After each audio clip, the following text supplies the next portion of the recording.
En það besta við þetta er að þegar við mætum í Ingólfstorg og þá förum við bara að skoða, ég vildi vita svona hvaða leigubílar þetta væru. Og það var svolítið erfitt fyrir mig að átta mig á því frá hvaða stöðum þeir væru. Það voru svona einhvern veginn ljósritaður pappír í sumum gluggum og þetta var svona einhvern veginn svona kjánalegt. Og ég var ekki með gleraugu mín þannig að ég var svona að rýna eins í rúðurnar og skoða hvað þetta væri. Og, veist, og allt, engin hreyfill og engin af þessum íslensku stöðum þannig séð, þessum gömlu. Og það eina sem við gerðum. Svo rúsinni bílstjóranum kemur lögreglumaður til okkar og hann var með búkmyndavél og við bara sögðum nákvæmlega og tölum við hann og sögðum bara alveg eins og rétt er að við varum bara í foreldraröldi og erum bara komið sama, ekkert að taka lögin í okkar hendur eitthvað svona eins og þvælan sem búið að vera. Þannig að ég ætla rétt að vona að þetta sé til á upptökum ennþá hjá lögreglunni vegna þess að þess að hæguleikur að færa sönnur á það sko. Já, því að þetta sko, það sem gerði svo er algjörlega hysterísk brjálæði sko. Að fjölmiðlar fóru á stað og ég vil segja svona vinstri slagsíðan og þeir bjuggu bara til atburðarás og það að það veri nýnasistar að ganga niður í bæ og við höfum hótað leigubílstjórum og hótað fólki og annað. Þarna var fólk sem var að boða trúboð og fengu kaffi og vínabrauð og sátum þær í róleitum og tölum við lögreglumanni sem að hvatta okkur bara með virtum og maður er alinn uppi að bera virðingu fyrir lögreglumannum og ég spurði hvort þetta væri ekki á upptöku. Jú, þetta er á búkmyndavél sagði hann. Og ég let hann meira sá upplýsingar um nafn mitt og síma. Þannig að atburðarásin hún er bara galin. Í einu orðið sagt. Mér finnst það mitt standa svolítið upp úr sko að þú veist þessir örfáa dagar síðan að strákarnir fóru þetta niður í bæ þetta er náttúrulega bara nú vika síðan, hvað er þetta, 10 dagar, 11 dagar og sko umræðan sem að fórastæði kjölfarið, hún einkennist af rosalega stjórnleysi og stjórnleysi er ekki frá hópnum. Það er það sem ég finnst standa svo ábyrjandi upp úr. Þú veist, af hverju? Og það er líka eitt sem ég fyrir ekki teka af þér orðið að RÚV sko og sérstaklega og ákveðin fréttamaður á sín eða hvað sem það heitir í dag, gamla stöð 2 þeir bara að því að við svöruðu ekki við, þetta sendum við til fjölmiðla, það bara bjuggu þeir til atburðarásina og RÚV bjó bara til allt í nú að vera að fagna þessu hræðilega atburðarni í Nóri með Breivik skilur og það var líka okkur við fjöldamorðingja, gerir fólk sig grein fyrir því og RÚV fólkið hvað það var að gera og fá afbrotafræðing til þess að kynda undir það og öll þessi slagsíða byrjaði að ræðum þetta er galið, þetta er svo alvarlegt að líka fólki án þess að kynna sér það og alvarlegasta dæmið það er formaður landssamband lögreglumanna að taka einhverja kjaftasögur hvað hefur hann fyrir sér í þessu og það er það alvarlegt að ég er búin að fá lögmann til þess að athuga bara með stöðu þessa manns hann er lögreglumaður, hann er ekki bara einhver og hann er rannsóknar lögreglumaður og hann er fulltrúi lögreglu. Því er hann Fjölni. Já, Fjölnir Sæmundsson. Var hann ekki með eitthvað grína og eitthvað kostnað líka? Já, það er náttúrulega ég. Hópnum sko, ofinbarlega fekk hann skilabóð frá vinkonu sinni og hann ákveður að pósta þessu og ákaflega ófaglegt í alla staði auðvitað og fyrir utan það ég held að hann megi bara ekki gera þetta einu sinni. Hann er embættismaður og það er... Já, akkurat og þannig já, ekki bara ófaglegt og klaufalegt og algjörlega sko óvænta virðingu að þá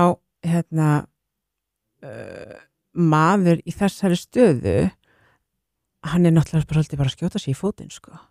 Ég held bara þú veist að lögreglumenn ættu bara aðeins að skoða að fá eitthvað betri fulltrúa, það er mín skoðun og að koma og nýta tækifærið þú veist í svona útvarpsviðtöl og bladra eitthvað sem hann hefur ekki hugmynd að sé einhver okkar maður sem að hafi átt að hóta kvenfólki og annað, það er bara alls ekki, við kannumst ekki við það, ég vil fá að sjá það og ef hann hefur ekki sannanir með því þá er hann búin að lýsa sig óábyrgan til þess að sinna þessu starfi. Þá er hann náttúrulega bara að taka mark á róburði og sagt, að útvarpa honum, þú veist. Ég myndi alveg ekki vilja fá hann þess að rannsaka mál sem ég væri með. Já.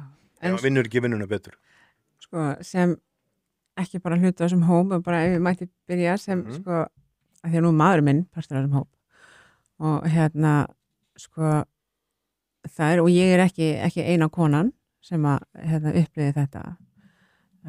Það voru alveg kom alveg moment að því að það sem að var að rigna inn lúguna hjá okkur eða sem sagt innum sem sagt í skilabóðum og það sem að við vorum að fá að heyra utan á okkur og að vera að láta okkur vita það var mjög óhugulegt margt hvert og virkilega og við konurnar sem að eigum maka í þessum hóp við vorum bara alveg logandi hrættar, það kom alveg dagar þar sem að þú veist, hafa komið 2 dagar hjá mér þar sem ég bara nötraði og ég kalla nú ekki út af hótunum og það sem að vera að láta okkur vita að væri í vændum og fleira og ég bara nötraði og ég kalla nú ekkit allt ömmu mína sko og en Er það eitthvað sem hann vilt segja frá að nei þetta eru nú aðeila sem að er ekki kalla ekki allt, eins og sagðir, kalla ekki allt ömmu sína í þessum efnum sko. Já, en það er allavega, sko ég get allavega sagt í það sem að okkur var sagt var sko rúmlega ókveikjandi.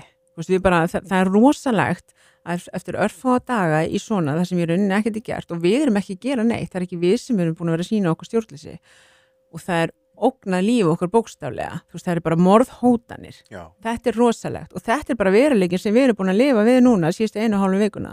Það er raunveruleikin. Já. Og það komuðu sko, einmitt, þannig 2 dagar þar sem ég nötraði bara og 1 dagur þar sem ég bara barðist í tárin allan daginn og þú veist, þetta er raunveruleikin.